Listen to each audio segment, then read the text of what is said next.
Welcome back from the commercial break. It's a good discussion.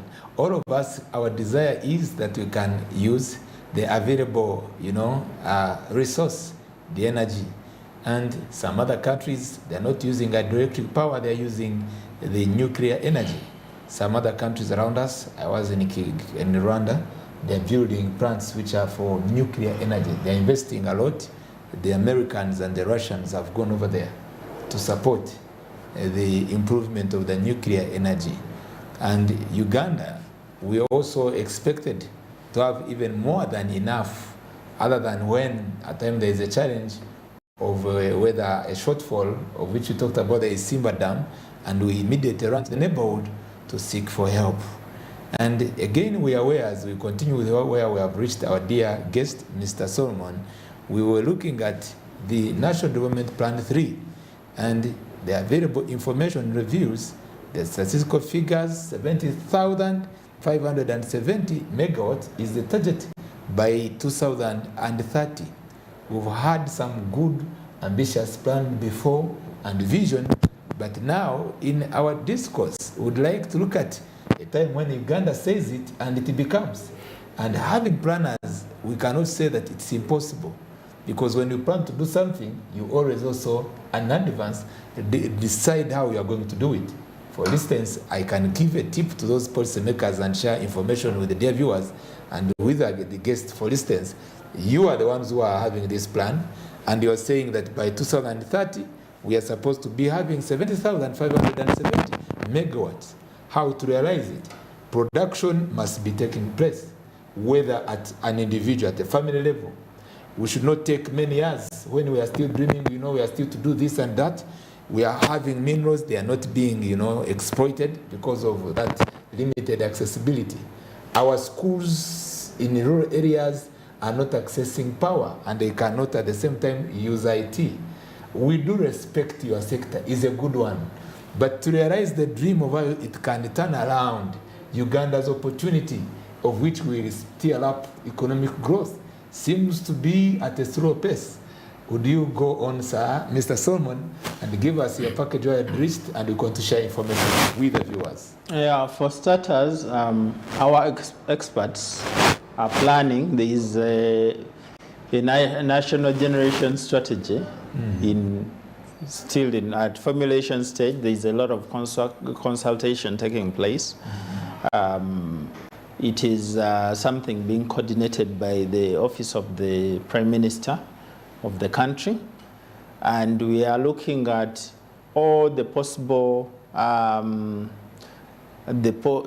ideas are on the table, That's where you get improving our generation from hydro, taking the nuclear route, taking the hydrogen route, taking the solar energy route, and so many wind energy. Uganda, we are blessed as a country. We have alternatives. We have multiple sources of energy. We have something called an energy mix. So we are able to develop from various sources. And the plan is almost ready. That plan, I know there was discussions about it happening last week, and soon it should go to the Prime Minister, and probably the Prime Minister will take it forward for final approval, and then implementation should commence. And within that strategy, we are also looking at the numbers, the figures. What do we need to have as a country to develop or to realize the strategy we are putting in place? What are going to be our sources of funding for these projects? We have so many foreigners or investors coming to us with ideas, and we are welcoming, we are starting. Before we go to that, and which is a good trend, I'd like to see how you emerge with the merger, with the other sectors.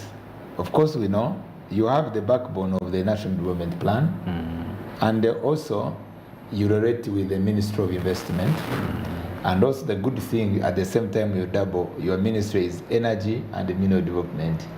So the priority areas, and some are also agriculture comes in, because in agriculture, this country being an agrarian economy based,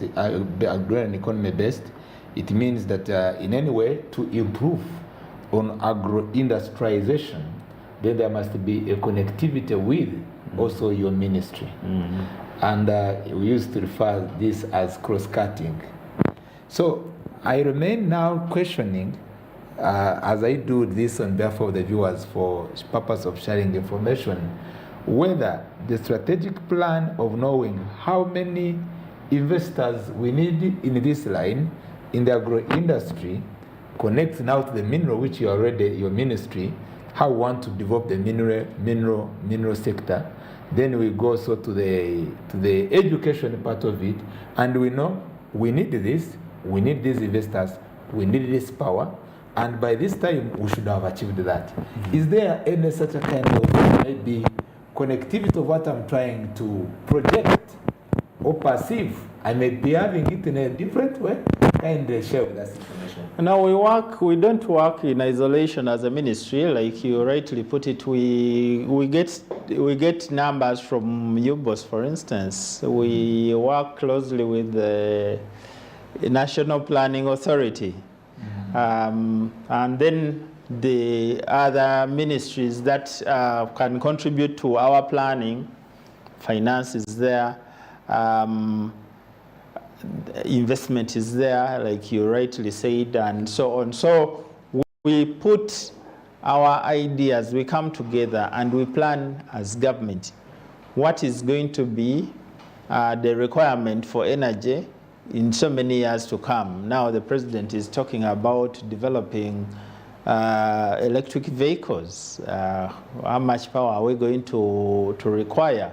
So all these numbers, all these are on the table. Is it attainable? Have you already made the calculation? Because that's where the bottom line is. Having understood that this is the dimension we are taking as a country, if it is agro-industry, to me, as a planner too, because I studied project planning, yes, there should be a cost. Yes. What we call a financial feasibility, an economic feasibility of how this can be realized.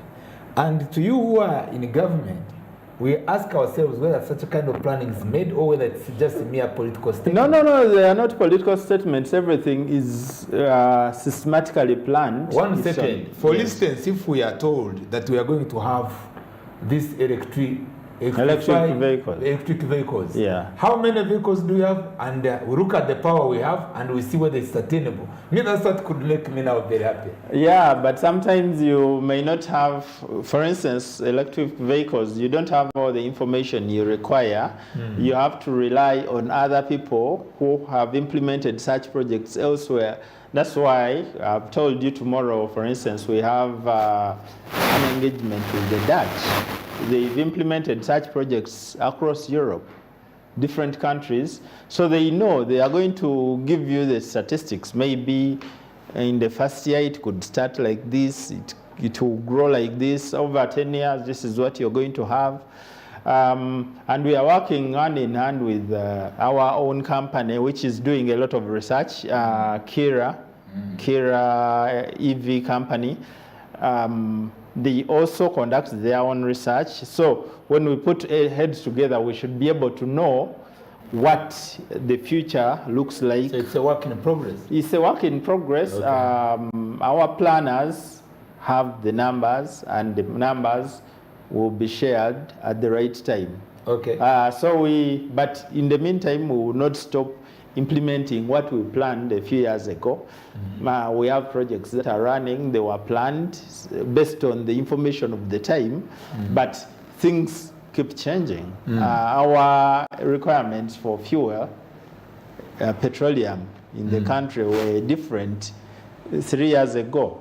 Now with the current challenges, and shortages at the global level, the planning has to change. The planning has to change. So we keep on updating our planning, but certainly our planners have the information, the right information, and they use that information to make robust plans for the country. We appreciate you, but we still really urge you that you still have a long way to go, not you as an individual, but indeed as a sector, looking at the demand of your sector. Because to me, in a wider perspective, your sector cross-cuts and is a drive to many other productive sectors. We need your sector so much vibrant and active in the health sector, in the education sector, in the very mineral resource, which is our outcry, that we're not using, our available resource of minerals. We also go to infrastructure. It is part of the plan, National Development Plan, to have the vibrant infrastructure system, where, for instance, we can see the revival of the Uganda Railway, and by that time we're not going to be using fuel, whether these vehicles, and we find that we have electricity. Yeah. But as we said, I will not go beyond that it's work in progress. But another time, as you help the president, help us, all of us, as who are also following what you're doing, to know that at this rate we need this power. I do look at the 70, you had addressed a bit, 70,570 megawatt by 2030, and now this is 2022, we are still at just 1,380. Yes. So that's why I'm just giving you, posing a question of demand, that we need a lot. So I will tell your bosses that the expectation is a lot.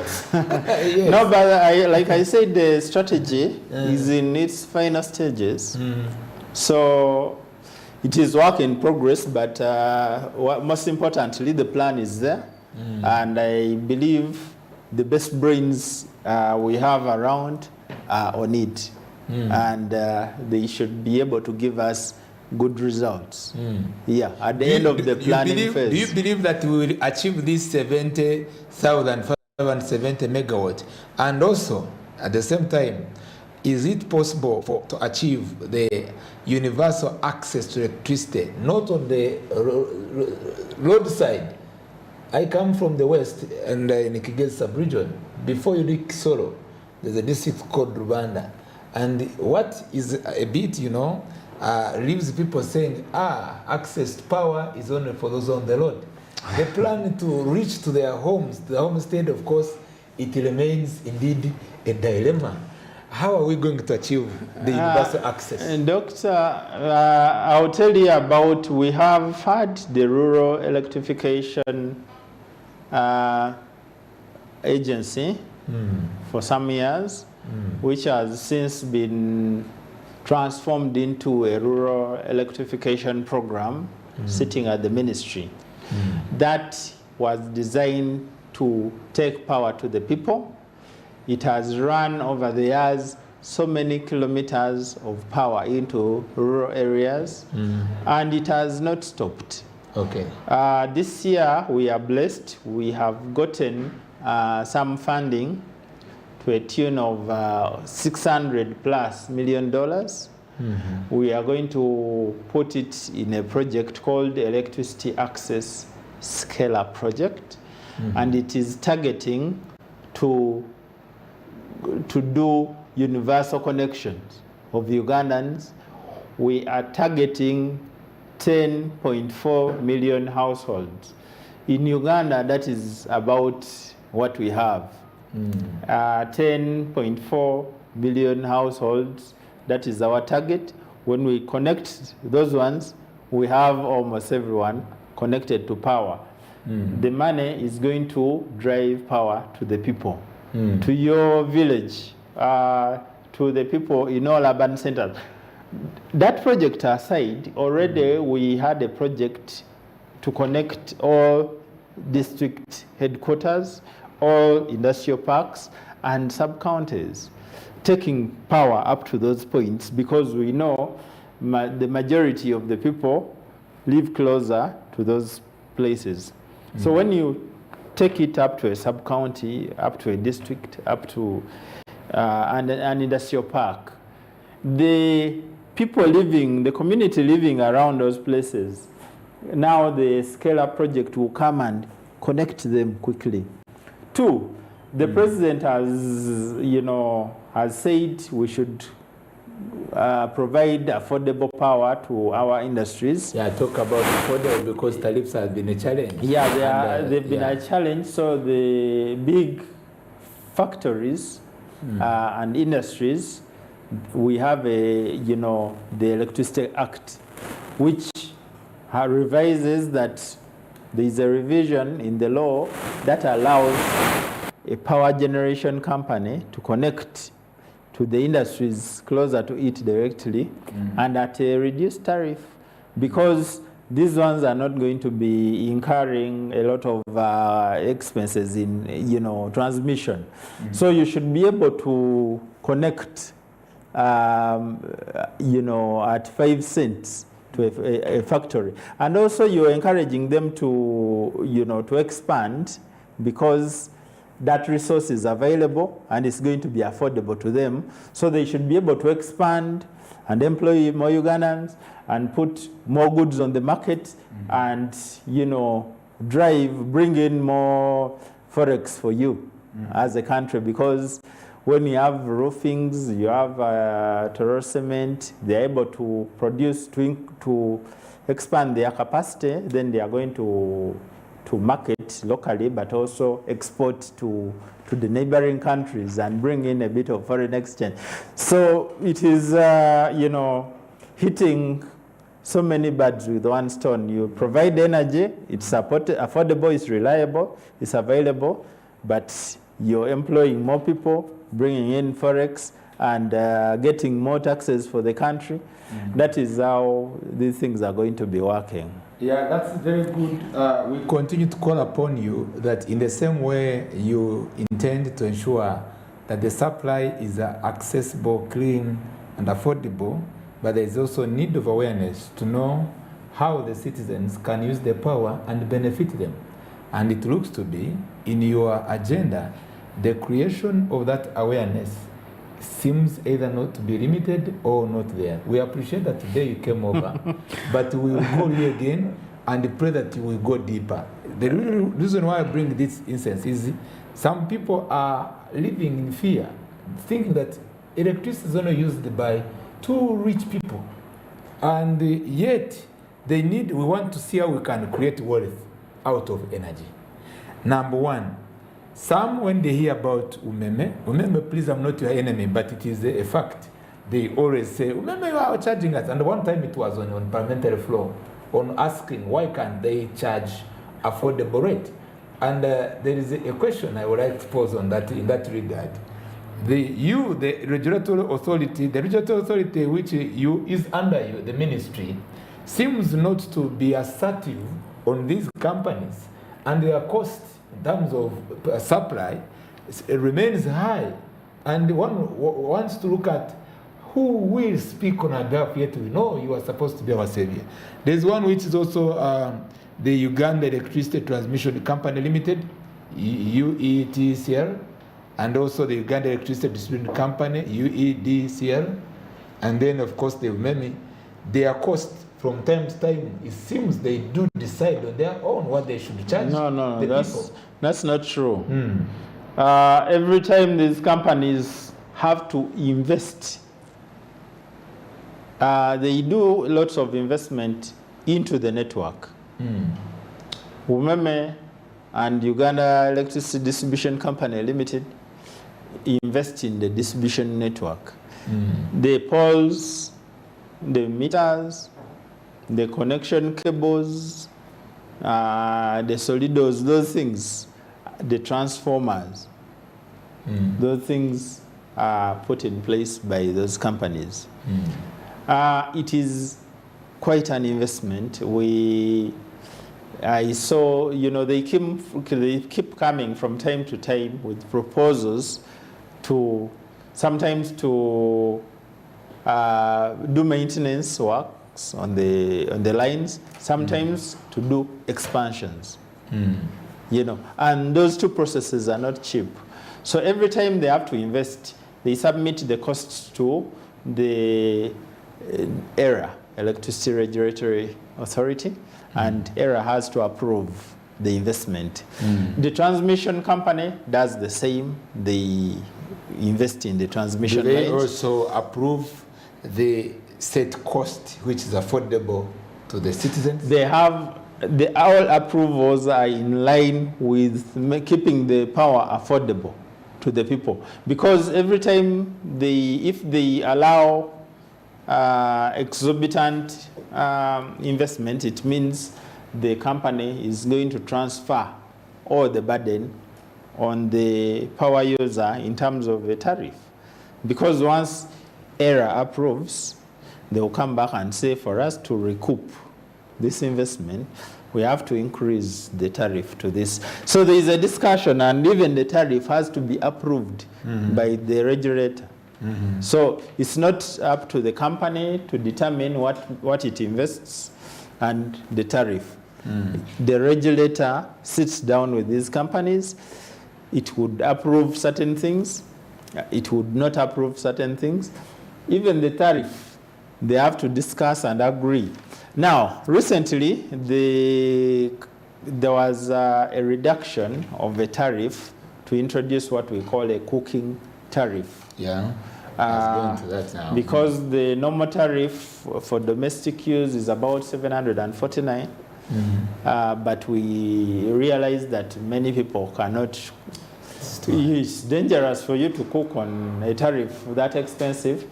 So it was discussed and agreed to introduce a cooking tariff at 412. So when you buy power. So you are promising the viewers that it is going to be lower? No. It is there. It has been there since December. It has been there. And we've been creating awareness. Lately, that same regulation company and Umeme, they put adverts. I see them on the media. Okay. Telling the people to cook using power because there is a tariff that was introduced to enable people cook on power. You are echoing, maybe emphasizing it. We'll go into that in the next, last session. Let's just, go for a short commercial break, and we'll be interested to look at how we can utilize this energy as we aspire for more, and we look at how we can bridge the gap of the limited use and now the profitability of using energy. It's some area which I would like you to be encouraging the viewers. Stay tuned, please. It's a good talk show. Don't miss the last session.